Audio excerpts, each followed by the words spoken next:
Hello guys, सबका स्वागत है हमारे इस मानव एक्सप्लेनर पर। और हम आज एक्सप्लेन करने वाले हैं I will be taking a break for personal reason के चैप्टर 1 की। ठीक है गाइस, शुरू करते हैं।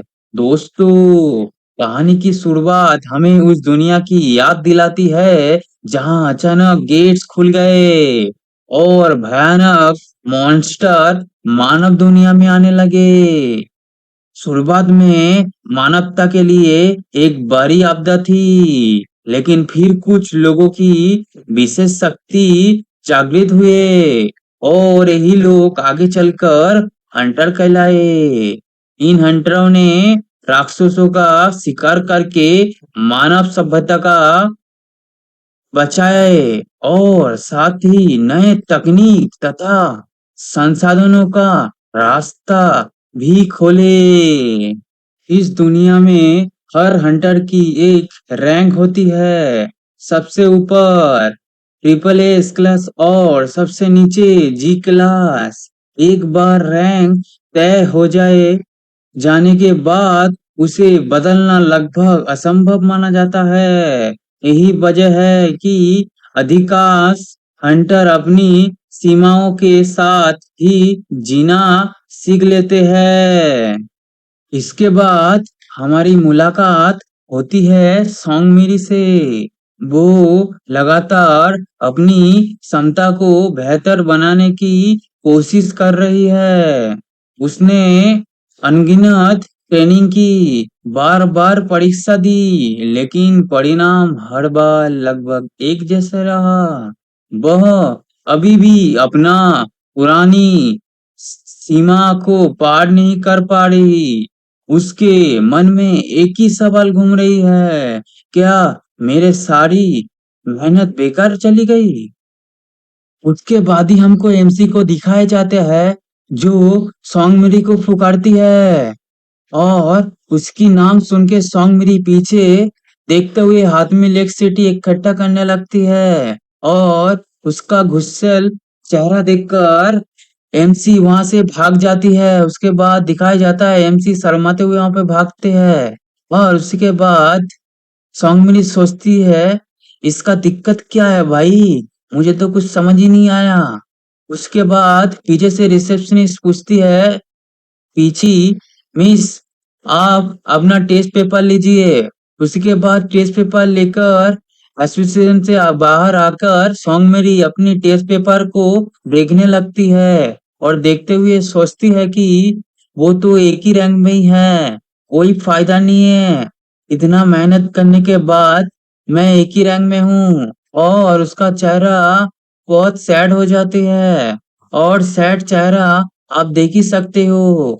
ठीक है, तभी पूरे शहर में आपातकालीन अलार्म बाज उठता है। एक नया गेट पकड़ हुआ है और उसके साथ एक बहुत ही खतरनाक मॉन्स्टर भी अपीयर हुआ है। इतनी ज्यादा तबाही कर देता है। उसी के बाद हमको दिखाया जाता है हमारे एमसी को। एमसी एक बच्ची के हाथ पकड़ के भागने लगता है और वो बच्ची गिर जाता है धक्के के वजह से। और वो एमसी उस बच्ची को कहते हैं, सौंगमिली तुम ठीक हो ना? उसके बाद वो बच्ची पीछे देखता है और एमसी भी पीछे देखते हुए सोचता है क्या हुआ। उसके बाद एमसी आंख बंद कर लेता है और एमसी को पीछे दिखता है एक बहुत ही बड़ा मॉन्स्टर। मॉन्स्टर के पीछे, मॉन्स्टर के ऊपर अचानक आ जाता है एक लाइटिंग और वो लाइटिंग मॉन्स्टर के ऊपर गिर जाता है और हमारा वहां पे आता है एक लड़की। उस लड़की ने उस मॉन्स्टर के ऊपर एक बिजली गिराया था, बट उस बिजली से उस मॉन्स्टर को कुछ भी नहीं हुआ था।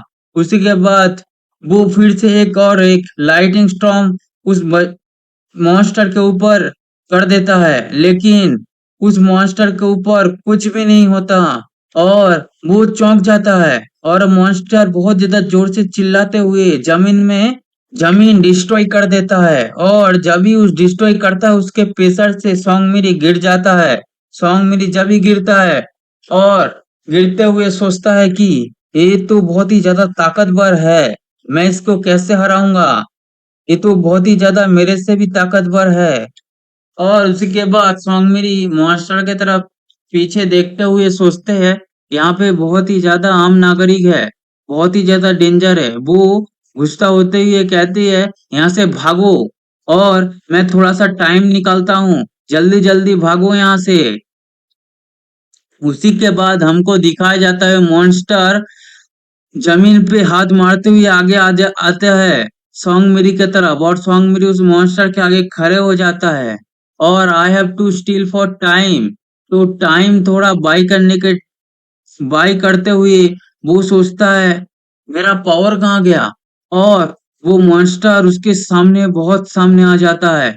और वो सोचने लगता है, मॉम डैड। और उसी के बाद सौंगमिरी को दिखाया जाता है, वो रो रहा है। और सौंगमिरी एक बड़ी सी लड़की को देखते हैं, समथिंग लाइक रिवेंज। और उसके बाद डोंट किड मी, मतलब वो लड़की कहती है कि उसको गुस्सा दे रहा था, मतलब वो लड़की सौंगमिरी को गुस्सा दिला रहा है उसके दिमाग में आकर। और वो सौंगमिरी सोचती है, मैं को किड मत समझो, और आई साइड डोंट किड मी। और उसी के बाद गॉड्स क्रैशिंग फोर्नेसर। उसी के बाद वो एक बहुत ही बड़ा पावरफुल अटैक अपने हाथ में बनाते हुए है। और उसी के आगे हमको दिखाया जाता है सोंगमिरी के पूरे शरीर में बिजली, पूरा शरीर में बिजली बिजली हो जाते हैं। और उसी के बाद दिखाया जाता है उसके हाथ में एक ब्लैक ब्लू कलर का लाइटिंग आ जाता है। और पूरा आंखें भी ब्लू हो जाती है, और उसका शरीर से पूरा ब्लू ब्लू लाइटिंग चारों तरफ फैलते हैं, ब्लैक और ब्लू के साइड। और उसी के बाद उस मॉन्स्टर का मुंह भी दिखाया जाता है। और उस मॉन्स्टर के मुंह के ऊपर सॉन्ग मेरी लाइटिंग स्टोन को फेंक देते हैं। उसी के बाद हमको थोड़ी देर का टाइम दिखाया जाता है। और उसी के बाद दिखाया जाता है कि सॉन्ग मेरी ने उस वर्स्ट मॉन्स्टर को मार दिया होता है। और वहां पे बहुत ज्यादा मतलब आम नागरिक और तीन चार सिक्योरिटी गार्ड और रिपोर्टर भी आ जाते हैं। और सॉन्ग मिली सोचते हैं, आई डिफेंड थ्रोन बुल, मतलब उस बंदे, सॉन्ग मिली ने उस बुल को मार दिया होता है। और उस बुल को इतना ताकत से मारता है कि उस बुल का सर के साथ सीना भी गायब हो जाता है। उसके बाद हमको दिखाया जाता है एमसी को, जो उस बच्ची के साथ शुक्रिया अदा करता है। एमसी कहता है, थैंक यू सो मच। उसके बाद शुक्रिया अदा करके एम्स वहां पे जाने ही लगता है। उसके बाद सौंगमिरी को याद आता है, wait, how do know my name, मतलब सौंगमिरी सोचता है, इस मतलब ये मेरा नाम कैसे जानता है। पहले जो हेड में जो साउंड आया था, और इसी एमसी का होता है। और उसके बाद एमसी उस बच्ची को बोलते हैं, लेट्स गो होम, घर चलते हैं। और उसी के बाद दिखा जाता है, सॉन्ग मेरी सोचती है, ये लड़का कौन है। और इसी के साथ चैप्टर 1 हमारा यहाँ पे खत्म होता है। कहानी की शुरुआत एक ऐसी व्यक्ति विलिसियन से होती है, जो एक वेब नोवेल लेखक है, लेकिन अपनी कहानी पूरी नहीं कर पा रहा। डेडलाइन नजदीक है और वो तनाव में है। इसी दौरान वो अपने फोन में एक अजीब और अनजान गेम देखता है, जिसे उसने कभी इंस्टॉल नहीं किया था। जिज्ञासा में वो गेम खोलता है और एक चींटी जैसा पात्रों को नियंत्रित करने लगता है।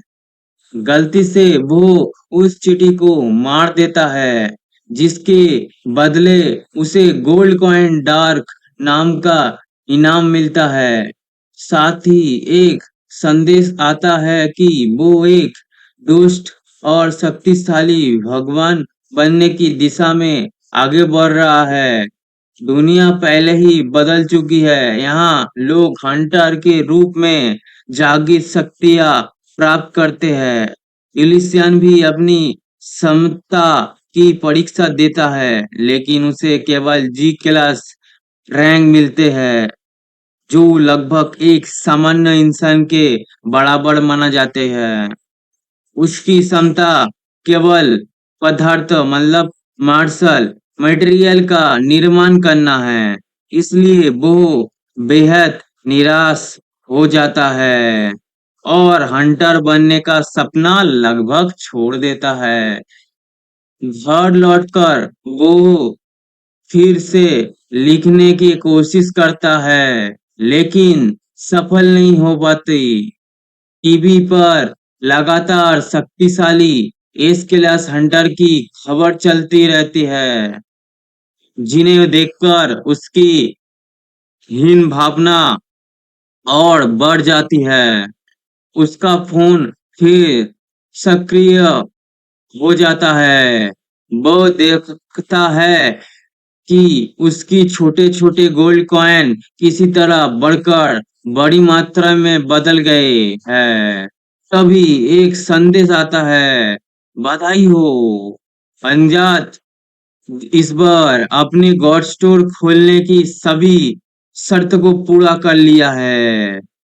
उधर एक बड़े समारोह में घोषणा की जाती है कि कोरिया में एक दुर्लभ हंटर स्टोर खुल गई है। उसी के बाद हमको दिखाया जाता है वहां पर इस क्लास क्रिएटर हंटर संगांगू और हमारी विशेष टेलीकिनेटिक शिकारी सियोक मीना आ जाती है और इसी के साथ यहाँ पे इस चैप्टर का अंत होता है। करने वाले हैं और चैप्टर की शुरुआत एक बड़े समारोह से होती है, जहां पूरे देश की निगाह एक बेहद ही दुर्लभ घटना पर टिकी हुई है। आखिरकार कोरिया में पहला हंटर स्टोर खुल चुका है। इस ऐतिहासिक पल को देखने के लिए राष्ट्रपति हंटर एसोसिएशन को अधिकारी और कई प्रभावशाली लोग एकत्र हुए हैं। जैसे ही घोषणा की जाती है कि हंटर स्टोर सक्रिय हो चुके हैं, वहां मजदूर लोग उत्साह से भर जाती है, क्योंकि ऐसा क्षमता बेहद ही दुर्लभ मानी जाती है और ये हंटरों को सामान्य सीमाओं से परे जाने का असर अवसर दे सकती है। लेकिन जल्दी ही एक अजीब समस्या सामने आती है। स्टोर के सक्रिय करने वाला हंटर उसे ही देख सकता है, जबकि बाकी लोग कुछ नहीं देख सकते। भीड़ भीड़ में भ्रम फैलने लगता है और कई लोग सोचते लगते हैं कि आखिर स्टोर दिखाई क्यों नहीं दे रहा है। स्थिति को संभालने के लिए प्रतिष्ठित टेलीकिनेसिस हंटर सियोंग मीना की मदद ली जाती है। उसकी विशेष क्षमता की जरिया बाकी लोग को भी उसी रहस्यमयी स्टोर को दिखाई जाती है। जब स्टोर की जानकारी लोगों के सामने आने लगती है, तो सभी हैरान रह जाती है। अंदर मौजूद वस्तु और आइटम सामान्य नहीं थे। हर वस्तु की अपनी कीमती श्रेणी और विशेष उपयोग था। इसी सवाल और जानते कि हंटर स्टोर इससे साबित हो जाता है कि हंटर स्टोर वास्तव में हंटरों की दुनिया में एक क्रांतिकारी बदलाव ला सकता है। और उधर दूसरी ओर यूलिसियन अपनी अलग ही दुनिया में उलझा हुआ है। उसके फोन में खुला गॉड स्टोर अभी भी उसके लिए एक रहस्य बना हुआ है, जहां दुनिया में हंटर स्टोर के लिए लेकर उत्साहित है, वही यूलिसियन के पास उससे भी अधिक रहस्यमयी और अनोखी शक्ति मौजूद है। लेकिन जितना ज्यादा वो गॉड स्टोर को देखता है, उतना ही ज्यादा उसे एहसास होने लगता है कि ये सब वास्तविक है। स्टोर के अंदर अनगिनत आइटम मौजूद है, कुछ ऐसा हथियार जो इंसानों के समझ से परे है। लेकिन एक समस्या थी, यूलिसियन के पास गोल्ड कॉइन बहुत ही कम थे। उसके सामने करोड़ों कीमती वाली वस्तुएं थी, लेकिन वो उन्हें खरीद नहीं सकता था। फिर भी वो हार नहीं मानता। वो स्टोर के हर सेक्शन को ध्यान से देखने लगता है। तभी उसकी नजर एक अजीब चीज पड़ता है। उसके नाम था ब्लाइंड गॉड आई। नाम सुनते ही यूलिसन को ये थोड़ा अजीब लगता है, लेकिन किसी कारण से उसकी नजर बार बार उसी आइटम पर जाकर ही रुक जाती थी, मानो सिस्टम खुद उसे यही शक्ति खरीदने के लिए कह रहा था। कुछ देर सोचने के बाद वो फैसला कर लेता है। वो अपनी कीमती गॉड कॉइन खर्च करेंगे। ब्लाइंड गॉड आइस खरीद लेता है और तभी कुछ बदल जाता है। उसके शरीर में एक अजीब सी ऊर्जा दौड़ जाती है। उसे महसूस होने लगता है कि उसकी इंद्र पहले से अलग ही हो चुकी है। अब वो ऐसी चीज महसूस कर सकता था जो पहले उसके लिए असंभव थी। यही पहली बार यूलिसियन को समझ आता है कि गॉड स्टोर की आइटम वास्तव में काम करता है। यही कोई मजाक नहीं थी। ये कोई मोबाइल गेम नहीं था। ये वास्तविक शक्ति थी। लेकिन कहानी यही खत्म नहीं होती। स्टोर में आगे खोजते हुए उसे एक और दिलचस्प कौशल दिखाई देती है। God crushing finger.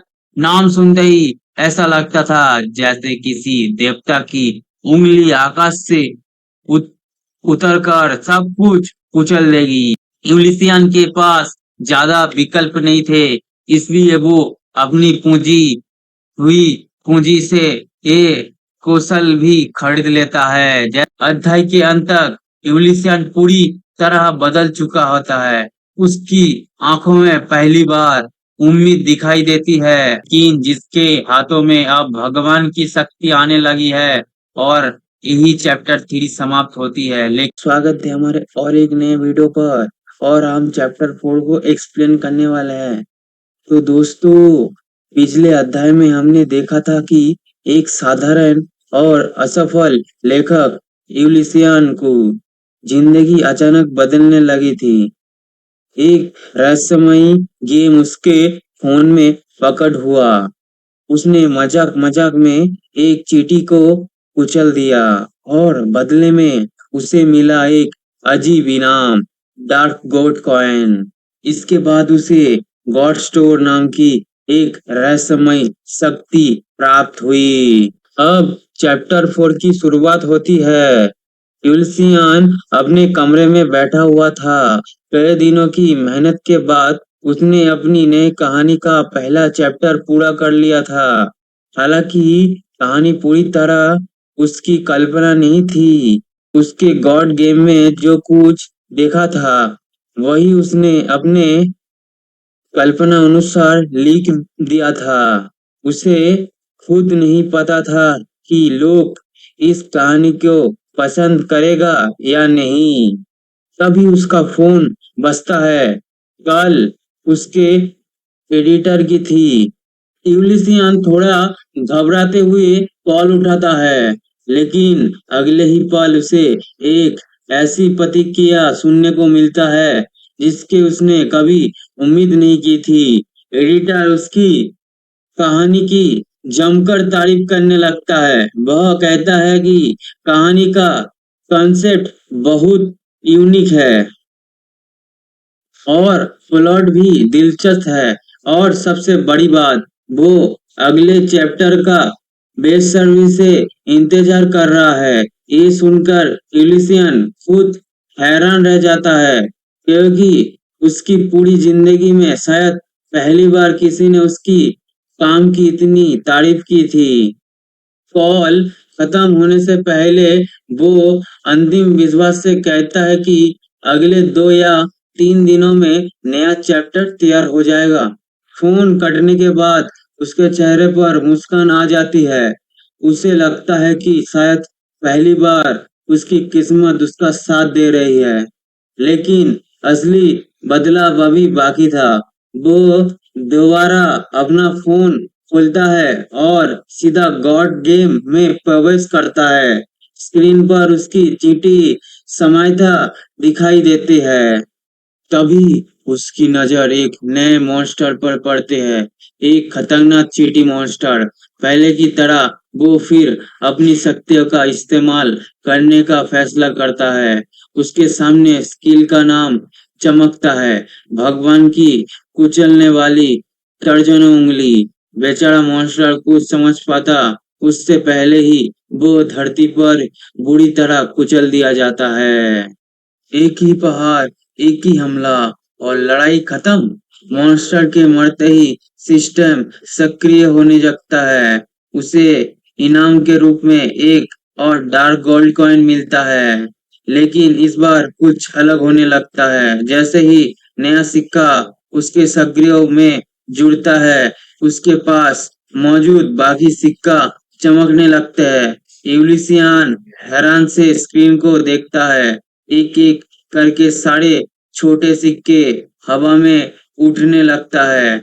वो एक दूसरे की और खींचे खींचने लगते हैं, मानो कोई अस्थायी शक्ति उन्हें जोड़ रही है। कुछ ही सेकंड में सारे सिक्के एक साथ मिल जाते हैं और फिर उनकी जगह बड़ा चमत्कार सिक्का दिखाई देता है जिस पर लिखा था 100।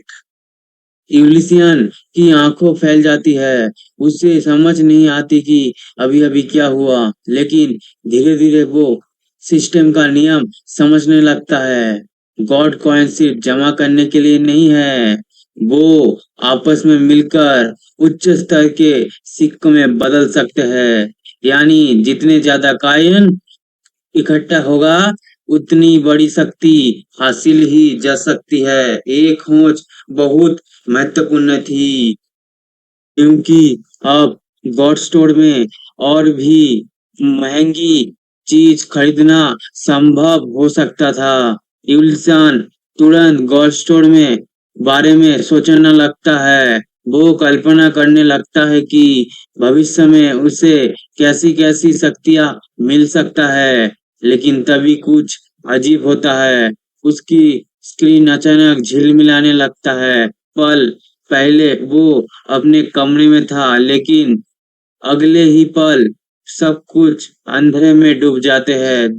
जब वो दोबारा आंख खोलता है तो खुद को एक सुनसान मूवी थिएटर में पाता है। चारों ओर सैकड़ों खाली सीटें थी, लेकिन वहां कोई इंसान नहीं था, सिर्फ सन्नाटा।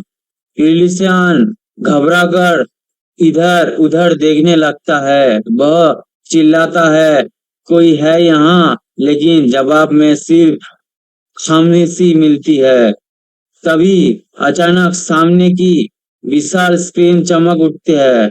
यूलिसियन का दिल तेज से धड़कने लगता है। स्क्रीन पर कोई फिल्म नहीं चल रही थी, बल्कि किसी दूसरी दुनिया की यादों दिखाई देने लगती है। एक विशाल रेगिस्तान, तपती हुई रेत और वहां पड़ा एक गंभीर रूप से घायल योद्धा। उसकी हालत बहुत खराब थी, लेकिन मरने से पहले वो एक महत्वपूर्ण संदेश पहुंचाना चाहता था। वो समझ नहीं पा रहा था कि उसे ये सब क्यों दिखाई जा रही है। क्या ये किसी दूसरी दुनिया का इतिहास था, या फिर गॉड गेम का कोई छिपा हुआ रहस्य? ये एक परीक्षा है, एक परीक्षा जिसे उसे पूरा करना ही होगा, क्योंकि इसके पीछे कई बहुत बड़ा रहस्य छिपा हो सकता है और शायद इसके अपनी किस्मत भी यही जुड़ा हुआ है। और यहाँ पे ये चैप्टर खत्म होता है। हम चैप्टर 5 की शुरुआत होते हैं उस अजीब थिएटर से। यूलिसियन खुद को एक सुनसान मूवी थिएटर में पाता है। चारों तरफ सन्नाटा था और सामने की विशाल स्क्रीन पर किसी दूसरी दुनिया की घटनाएं चल रही थी। स्क्रीन पर एक घायल चींटी सैनिक दिखाई देती है। उसकी हालत बहुत खराब थी। उसका पूरा शरीर जख्मों से भरा हुआ था और ऐसा लग रहा था कि वह किसी भी पल मर सकता है, लेकिन मरने से पहले वो एक महत्वपूर्ण संदेश पहुंचाना चाहता था। वो किसी तरह अपने साम्राज्य तक पहुंचता है और वह मौजूद चींटियों को चेतावनी देता है। वो चिल्लाते हुए कहता है, मुझे पता चल गया है कि हमारी साम्राज्य जनजाति कहाँ गई थी, लेकिन बेलक टाइप को भगवान ने उन सभी को मार डाला। वह कोई भगवान नहीं बल्कि एक भयानक राक्षस है। उसकी बात सुनकर पूरा साम्राज्य स्तब्ध हो जाता है, लेकिन अगले ही पल कई चींटियां उसका मजाक उड़ाने लगता है। कुछ उसे डरपोक कहते हैं, कुछ कहते हैं कि अगर वो हार गया था तो उसे वही मर जाना चाहिए था, और कुछ तो ये मानने से ही इनकार कर देता है कि कोई भगवान भी राक्षस हो सकता है। घायल सैनिक बार बार उन्हें समझाने की कोशिश करता है।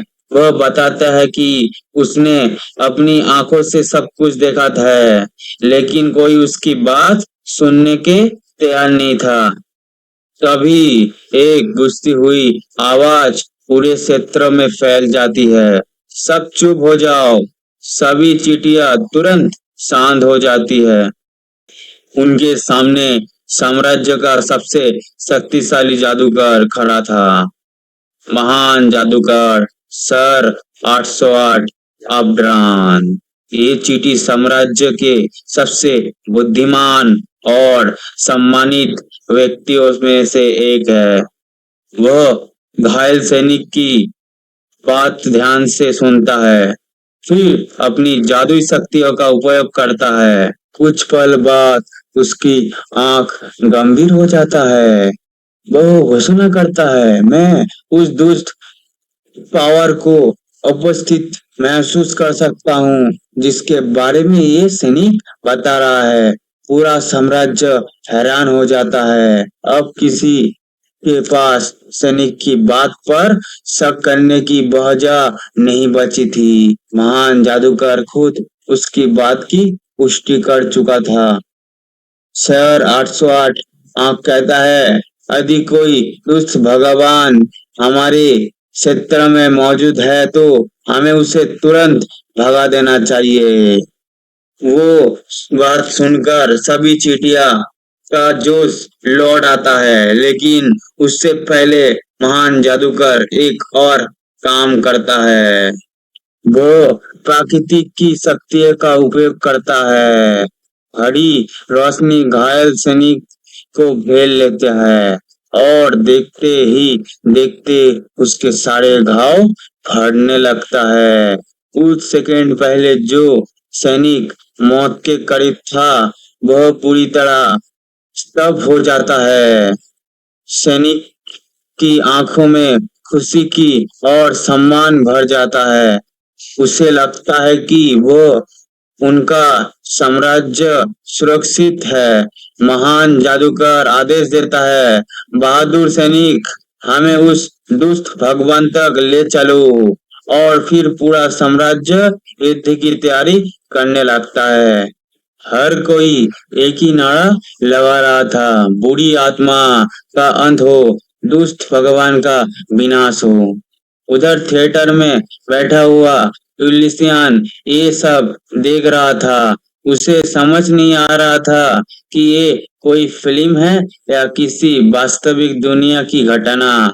लेकिन फिर सब कुछ बदल जाता है। अचानक उसकी आंख खुल जाती है। वो अपने कमरे में वापस आ चुका था। कुछ सेकंड तक वो चुपचाप बैठा रहता है। उसका दिमाग अभी भी थिएटर में देखा हुआ दृश्य से भरा हुआ था। वो खुद से पूछता है, क्या मैंने चींटियों के बारे में सपना देखा था?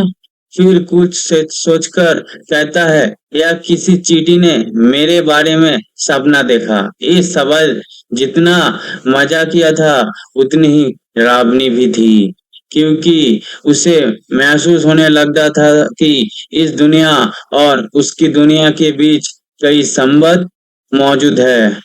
तभी उसकी नजर फोन की स्क्रीन पर जाता है और जो वो देखता है उसे देखकर उसका रोंगटे खड़े हो जाता है। वही दाढ़ी वाला चींटी जिसे उसने अभी अभी अपने सपने में देखा था फोन स्क्रीन पर मौजूद थी। अब कोई शक नहीं बचा था। थिएटर में दिखाई गई घटनाएं वास्तविक थी और वो सचमुच उस दुनिया को प्रभावित कर सकता था।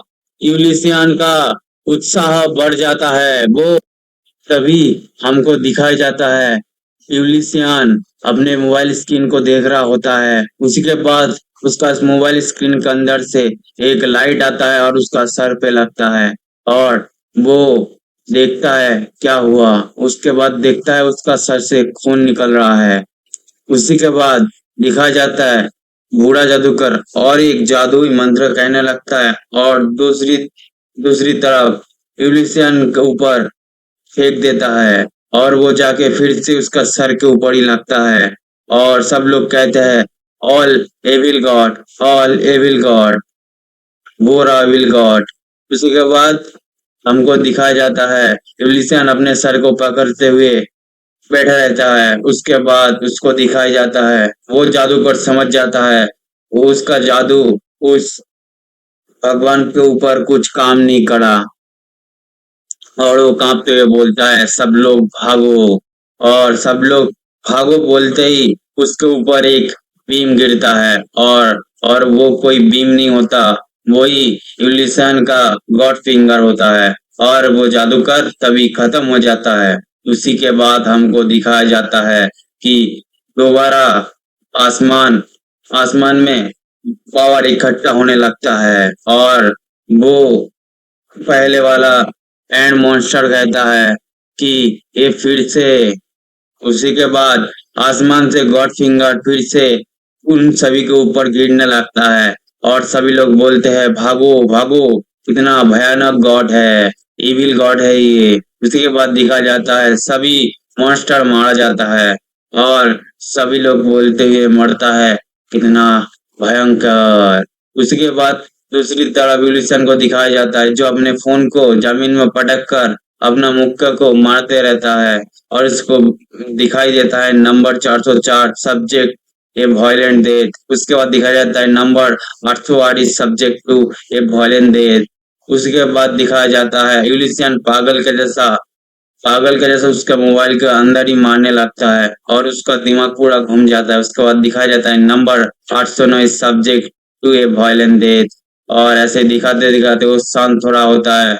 उसी के बाद वो उसका मोबाइल को देखते रहता है और उसको समझ में आता है वो खुद के ही मोबाइल पे अपना गुस्सा उतर रहा था और उसका मोबाइल टूट जाता है और उसी के बाद वहां पे सिस्टम आता है और कहता है congratulation you have obtain the title of evil God.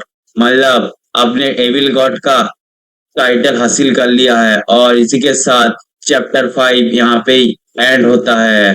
Previous chapter की शुरुआत होती है वहां पे एक जादुई चींटी दिखाई जाती है उसी के साथ उसका चार और चींटी दिखाई जाती है और यूलिसन का हाथ दिखाया जाता है वो अपनी मुक्के को अपनी मोबाइल के ऊपर पटकता है और वहां पे नंबर 404 मर जाता है। उसी के बाद नंबर 808 भी मर जाता है और यूलिसियन लगातार अपने मोबाइल के स्क्रीन के ऊपर पंच मारते रहता है और दिखाई देता है उसका स्क्रीन भी टूटने लगता है और उसका सर से भी खून आने दिखाई देता है और उसी के साथ दिखाई देता है नंबर 809 भी मर चुका है और यूलिसियन और फिर होश में आता है कि उसका मोबाइल टूट चुका है और थोड़ा देर तक वो ध्यान से अपने मोबाइल को देखता है और उसी के बाद उसको समझ में आता है उसका मोबाइल का स्क्रीन टूट चुका है और उसी के बाद वो रोते हुए उस बोलता है मेरा मोबाइल का स्क्रीन टूट गया, मेरा मोबाइल टूट गया।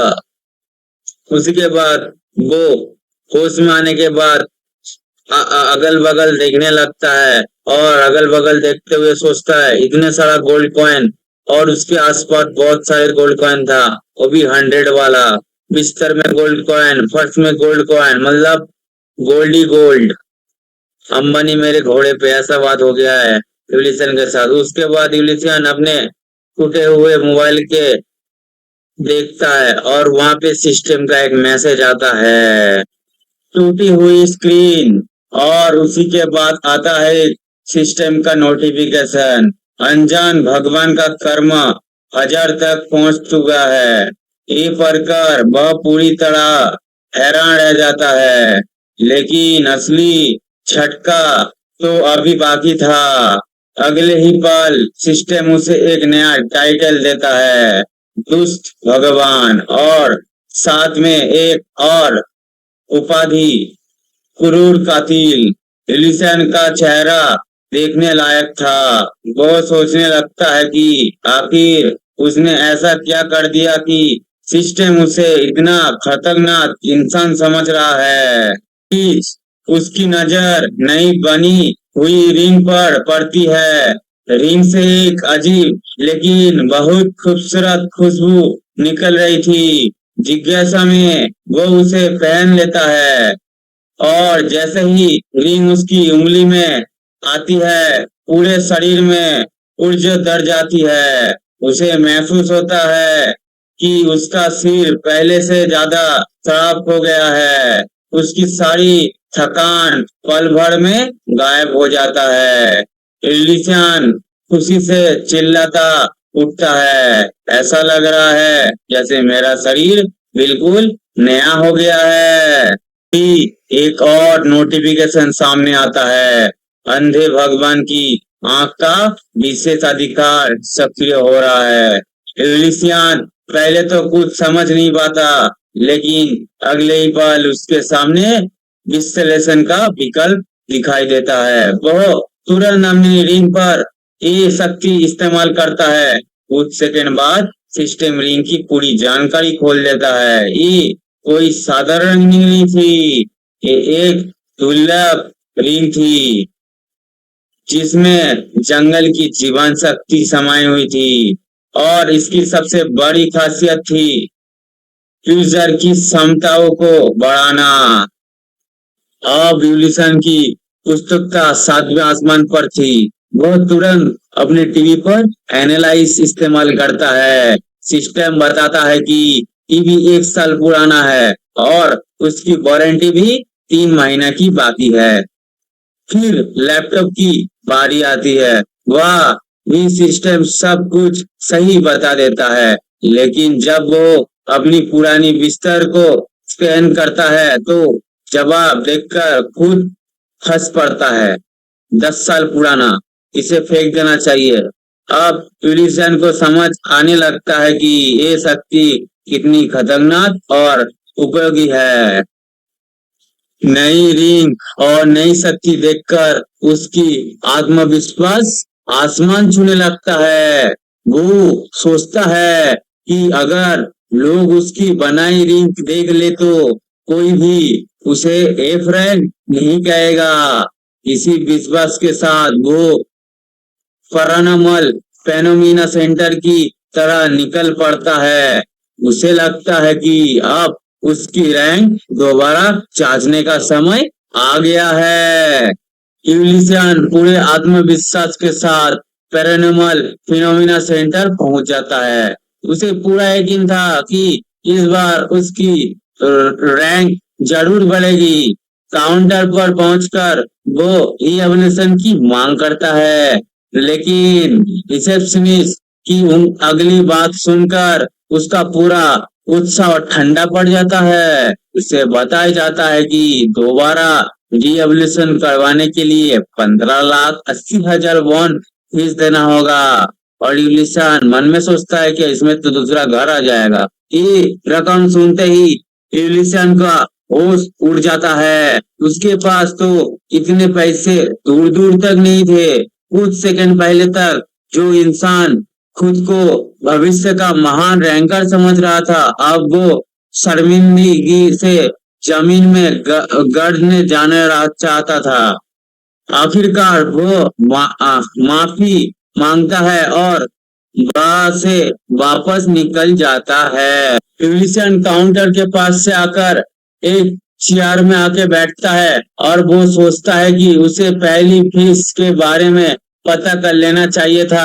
रिंग मिलने की खुशी में वो इतना बहक गया था कि उसने किसी चीज के बारे में ठीक से सोचा ही नहीं। वह उसके पास ना पैसा था, ना ही रिहेबिलिटेशन करवाने के लिए कोई तरीका। लेकिन तभी उसके दिमाग में एक और विचार आता है, अगर उसकी एनालिसिस पावर वस्तुओं और काम कर सकती है तो क्या ये इंसान कर भी काम कर सकता है? जिज्ञासा के कारण यूलिसन अपनी नई शक्ति एक्टिवेट कर देता है। उसकी आंखों के सामने राह चलते लोग की जानकारी दिखाई देने लगती है। सबसे पहले वो एक आदमी को देखता है। सिस्टम उसकी उम्र बताता है और साथ ही उसकी एक निजी बीमारी भी यूलिसन को तुरंत चौंका देता है। वो सोचता है कि शायद सिस्टम मजाक कर रहा है, लेकिन जब वो दूसरी महिला पर एनालिसिस करता है तब सिस्टम उसकी गर्भावस्था की जानकारी दिखाई देते हैं। अब यूलिसन को यकीन होने लगता है कि उसकी शक्ति सच में लोगों को शरीर और हालत पे पड़ सकती है। वह तुरंत व्यक्ति पर शक्तियाँ इस्तेमाल करता है और इस बार भी सिस्टम उसकी बहुत निजी समस्या बता देता है। महसूस होता है कि अगर उसने किसी से यह बातें पूछ ली तो लोग उसे पागल समझेंगे। अब यूलिसन समझ चुका था कि उसकी नई शक्ति कितनी असाधारण है। ये केवल चीजों का इतिहास नहीं बताती, ये लोगों के ऐसा राज भी उजागर कर सकती है जिन्हें शायद वो खुद भी किसी को बता ना चाहे। उसे एहसास होता है कि इस शक्ति का गलत इस्तेमाल बहुत खतरनाक साबित हो सकता है। यूलिसियन वो खुद को रोकने की कोशिश करता है, लेकिन तभी उसकी नजर भीड़ में खड़ी एक लड़की पर पड़ती है। जैसे ही यूलिसियन उस लड़की पर एनालिसिस का इस्तेमाल करता है, कुछ अजीब होता है। बाकी लोगों की तरह उसकी जानकारी तुरंत सामने नहीं आती। स्क्रीन पर कुछ अलग दिखाई देती है, कुछ ऐसा जो पहले कभी नहीं हुआ था। यूलिसियन पहली बार किसी ऐसी व्यक्ति को देख रहा था जिसे उसकी शक्ति आसानी से पढ़ नहीं पा रही थी। उसकी जिज्ञासा बढ़ती चली जाती है। वो सोचता है, लगता है कि आखिर ये लड़की कौन है? क्या ये कोई साधारण इंसान है या फिर उसके पीछे कोई बड़ा रहस्य छिपा हुआ है? लिसान अभी इस रहस्य के बारे में सोच ही रहा था। महसूस होता है कि शायद ये मुलाकात कोई साधारण संयोग नहीं है। शायद उसकी नई शक्तियाँ और इस रहस्यमय लड़की के बीच कोई गहरा संबंध है। और दोस्तों, यही चैप्टर 6 खत्म होता है। हेलो गाइस, सबका स्वागत है इस मन में एक्सप्लेन पर। और आज हम चैप्टर 7 का एक्सप्लेन करने वाला है। और चैप्टर 7 का शुरुआत होता है भीड़ में खड़ी उस लड़की के देखकर यूलिसियन अपनी नई शक्ति इस्तेमाल करता है। इस बार सिस्टम उसे नाम दिखाता है, सियोंग मिरी, उम्र 19 साल। लेकिन सबसे अजीब बात उसकी प्रोफाइल में लिखा हुआ एक शब्द था, रोमांचित।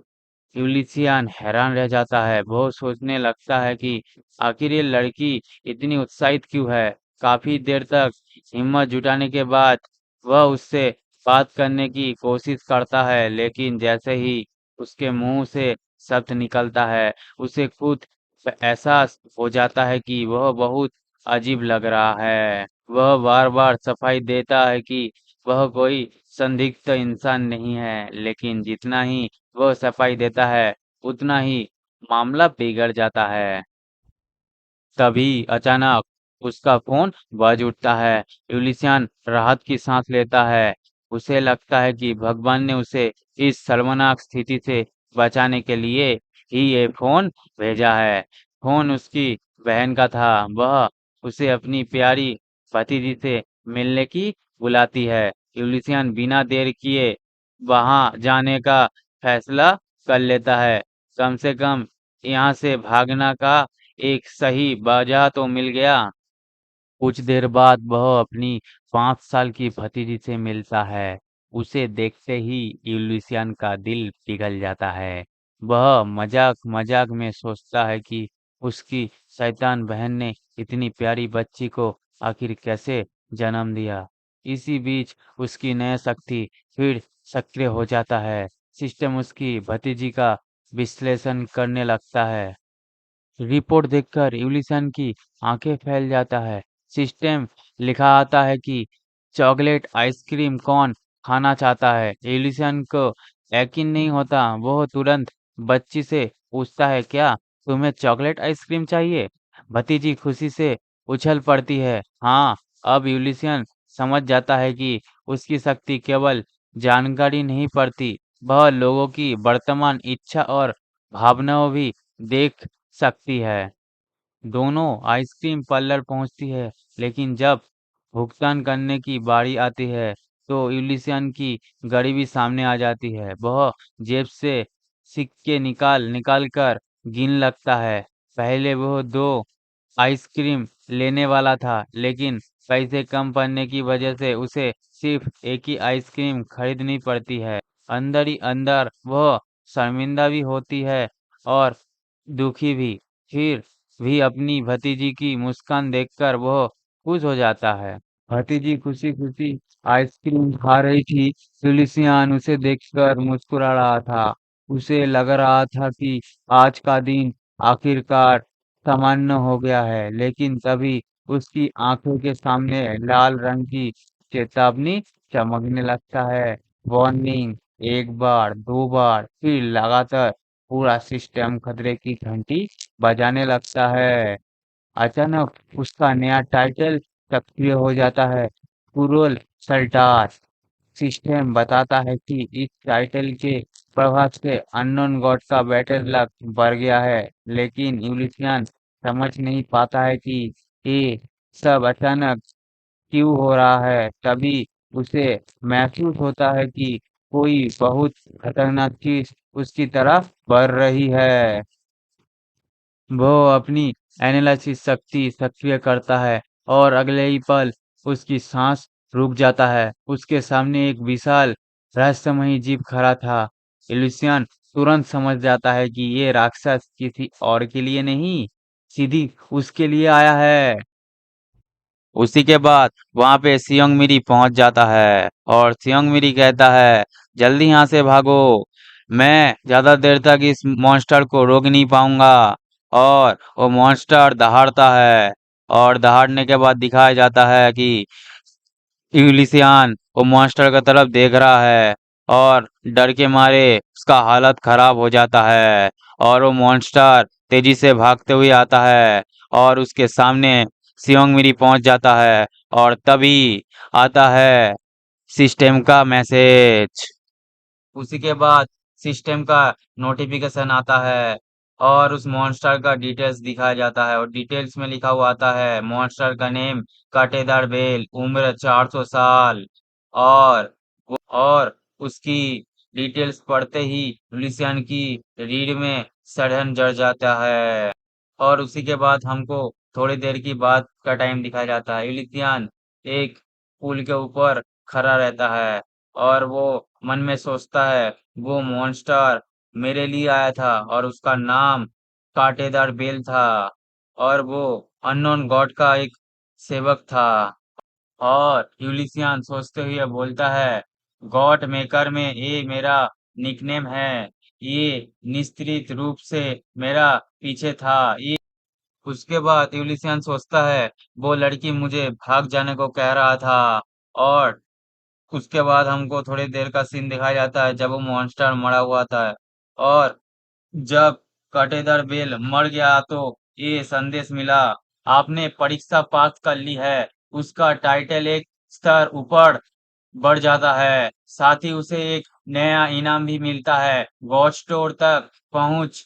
अब वह बिना कोई खर्च कुछ विशेष वस्तुओं खरीद सकता है। हालांकि ये सुविधा केवल डीमन गॉड से जुड़ी शक्ति एक सीमित थी। यूलिसियन अभी इस नए इनाम को समझने की कोशिश ही कर रहा था कि उसकी नजर फिर अपने फोन पर जाती है।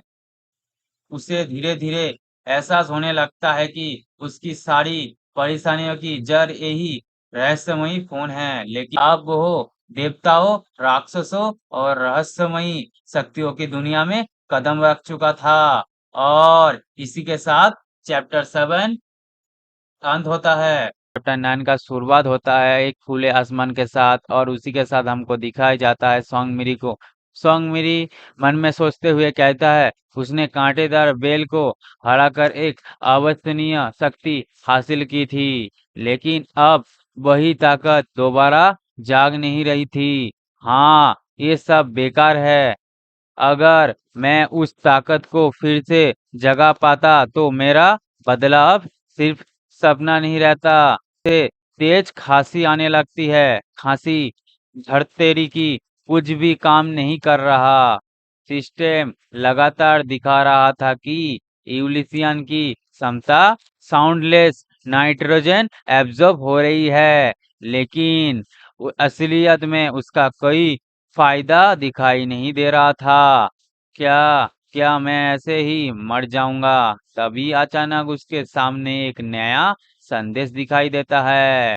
अनोखी अथॉरिटी। अंधे भगवान की आंख सक्रिय हो गई है। टारगेट का विश्लेषण शुरू। अगले ही पल उसकी नजर एक लड़की पर पड़ती है और उसके ऊपर जानकारी दिखाई देने लगती है। महिला, उम्र 19 वर्ष, विशेषता रोमांचकारी।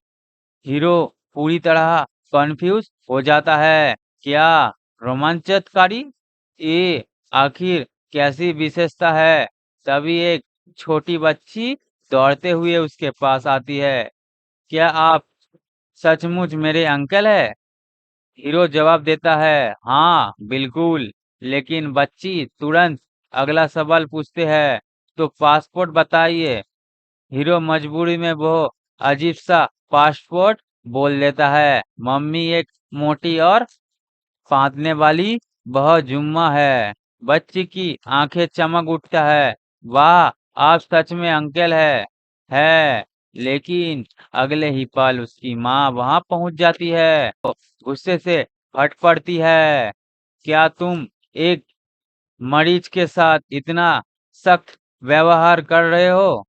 जिस बहन ने तुम्हारे निकम्मे भाई के बाद घर संभाला, उसे उसे मोटा अजूमा कहने सही है? फिर धड़ाम, हीरो के जोरदार मार पड़ती है। कुछ समय बाद वह अस्पताल के बिस्तर पर लेटा हुआ सोच रहा था। जब कांटेदार बेल मरा था और जब उसे अस्पताल लाया जा रहा था, एक आदमी हमेशा उसके आसपास मौजूद था। और अजीब बात ये थी कि उसी आदमी की मौजूदगी में वह अपनी सीमा से कहीं अधिक ताकत इस्तेमाल कर पा रहा था। 4 दिनों तक लगातार निरीक्षण करने के बाद भी उसे कुछ समझ नहीं आया। फिर अचानक उसे एहसास हुआ, रुको, क्या मैं अभी किसी का पीछा कर रहा हूँ? क्या मैं स्टॉकर बन गया हूँ? ये सोचकर वह तुरंत वापस लौटने का फैसला कर लेता है। एक रहस्यमयी कबीले में बड़ी बहस चल रही थी। कबीले के लोग अपने संत से विनती कर रहे थे, कृपया दोबारा सोचिए, ये हमारे कबीले का सबसे कीमती खजाना है। लेकिन संत का फैसला अटल था। उन्हें शांत स्वर में कहा, मैं अपना निर्णय पहले ही ले चुका हूँ। हाँ, ये हमारे कबीले की सबसे मूल्यवान वस्तु है, लेकिन हमें ये नहीं भूलना चाहिए कि हमारी पूरी जाति को किसने बचाया था। अगर अपनी सबसे कीमती चीज त्याग कर हम अपने पापों का थोड़ा सा प्रायश्चित कर सकते हैं तो हमें ऐसा करना चाहिए। संत की बात सुनकर पूरा कबीला चुप हो जाता है। उधर अस्पताल में हमारा हीरो अचानक एक नई सिस्टम संदेश को देखता है। संत और 101 अनुयायी आपसे प्रार्थना कर रहे हैं। फिर एक और संदेश सामने आता है। विश्वासी आपके श्रद्धांजलि अर्पित करना चाहता है। क्या आप स्वीकार करेंगे? हीरो की आंखें फैल जाती है। क्या श्रद्धांजलि तो सिर्फ देवताओं और महान अस्तित्वों को नहीं दी जाती? तो क्या अब मैं भी इतना महत्वपूर्ण बन चुका हूँ? जिज्ञासा के कारण वो बिना सोचे हाँ दबा देता है। अगले ही क्षण एक चमत्कार वस्तु उसके सामने प्रकट होता है। वो ये क्या है? सिस्टम जवाब देता है, विश्व का फल। यज्ञशील दाढ़ छोड़े गए साल पवित्र फलों में से एक। हीरो फल को ध्यान से देखता है। कई कई अजीब गंध नहीं, दिखने में भी सामान्य, लेकिन उसका विवरण देखकर वो चौंक जाता है। सहन शक्ति और स्टेमिना बढ़ाने में अंतत प्रभावी। बिना देर किए वह फल खा लेता है, लेकिन जैसे ही फल उसके पेट में पहुंचता है कुछ भयानक होने लगता है। उसका पूरा शरीर कांपने लगता है, नसें फूल जाता है, हड्डियां दर्द से चीखने लगती है। ये क्या हो रहा है? अचानक उसके मुंह से एक भयानक चीख निकलती है। का ऐसा लग रहा था कि जैसे उसका पूरा शरीर अंदर से दोबारा बन जा रहा है, और यहीं से शुरू होने वाला था उसका सबसे बड़ा परिवर्तन। और इसी के साथ ये चैप्टर यहाँ पे ही खत्म होता है। वाले तो चैप्टर 9 का शुरुआत होता है एक खुले आसमान के साथ, और उसी के साथ हमको दिखाया जाता है सॉन्ग मिरी को। सॉन्ग मिरी मन में सोचते हुए कहता है, उसने कांटेदार बेल को हराकर एक अविश्वसनीय शक्ति हासिल की थी, लेकिन अब वही ताकत दोबारा जाग नहीं रही थी। हाँ, ये सब बेकार है। अगर मैं उस ताकत को फिर से जगा पाता तो मेरा बदलाव सिर्फ सपना नहीं रहता। से तेज खांसी आने लगती है। खांसी धड़तेरी की कुछ भी काम नहीं कर रहा।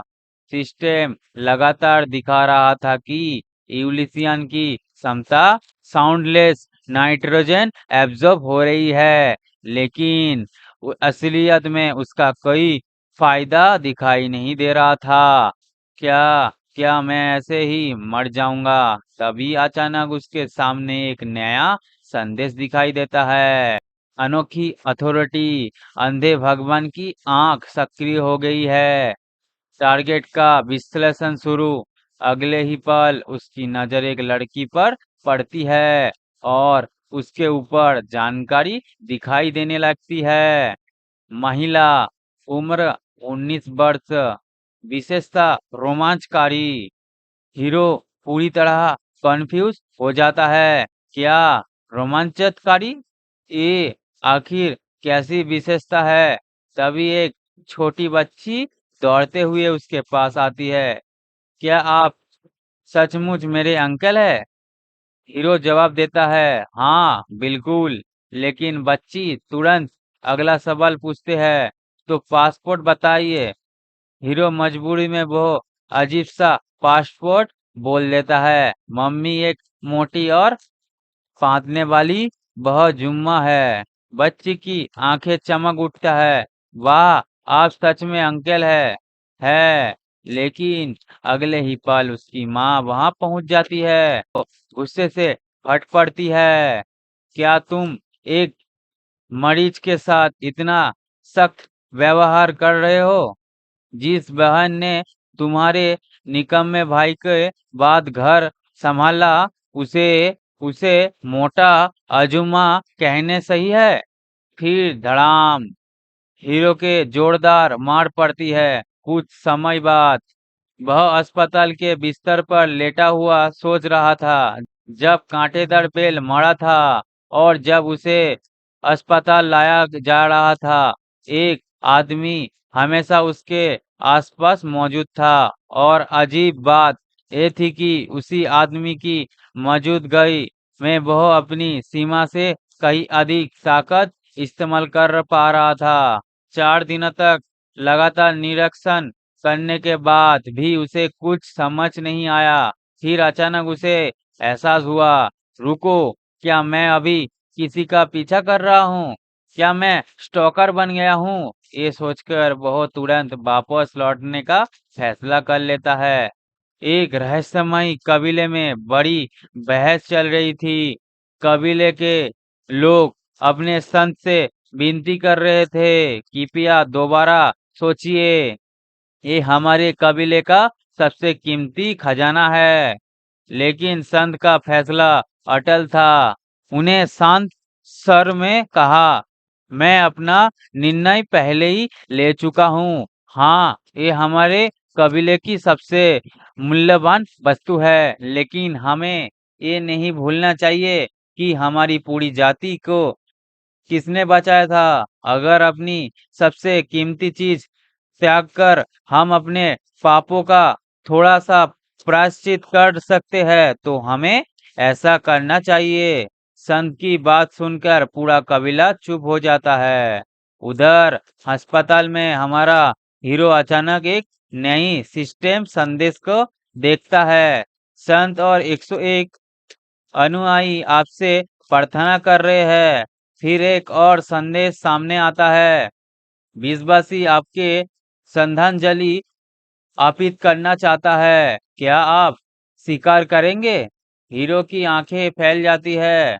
क्या श्रद्धांजलि तो सिर्फ देवताओं और महान अस्तित्वों को नहीं दी जाती? तो क्या अब मैं भी इतना महत्वपूर्ण बन चुका हूँ? जिज्ञासा के कारण वो बिना सोचे हाँ दबा देता है। अगले ही क्षण एक चमत्कार वस्तु उसके सामने प्रकट होता है। वो ये क्या है? सिस्टम जवाब देता है, विश्व विश्व का फल, यग्धशील दाढ़ छोड़े गए साल पवित्र फलों में से एक। हीरो फल को ध्यान से देखता है। कई कई अजीब गंध नहीं, दिखने में भी सामान्य, लेकिन उसका विवरण देखकर वो चौंक जाता है। सहन शक्ति और स्टेमिना बढ़ाने में अंतत प्रभावी। बिना देर किए वह फल खा लेता है।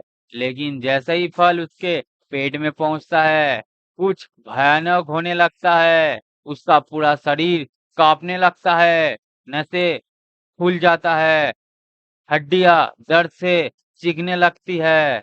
ये क्या हो रहा है? अचानक उसके मुंह से एक भयानक चीख निकलती है, का। ऐसा लग रहा था कि जैसे उसका पूरा शरीर अंदर से दोबारा बन जा रहा है और यहीं से शुरू होने वाला था उसका सबसे बड़ा परिवर्तन। और इसी के साथ ये चैप्टर यहाँ पे ही खत्म होता है। और वीडियो अच्छी लगे तो वीडियो करो लाइक, और अगले पार्ट के लिए हमारे चैनल को सब्सक्राइब करके बेल आइकॉन ऑल पे सेट कर लेना। और आज के लिए इतना ही।